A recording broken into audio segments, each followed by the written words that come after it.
Hey guys, today's video, let's learn how to fix Snapchat camera zoom problem. First of all, what you have to do is log into your Snapchat account and select Bitmoji on your top left. Here we have to access settings, so select the settings bar on your top right. And in here, select My Privacy and Data under App and Privacy. In here, under Manage My Data, you will see lenses. So go ahead, clear the cache of that. So if you would like to just clear the cache for local lenses, you may go ahead select clear on this top button.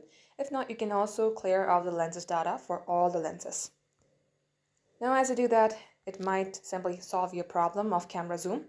So next step, head over to your settings, scroll all the way below and select apps. Here also, you're going to have to clear the cache of your Snapchat. So simply type in your Snapchat application at the top search bar here. It will locate your app, open it and select storage. Clear the cache. If you remember your credentials like your email address and your password, I also recommend you to clear the data. So read before you clear the data and come back onto App Info page. Lastly, select Force Stop, select OK. Restart your device, launch your Snapchat and it will work.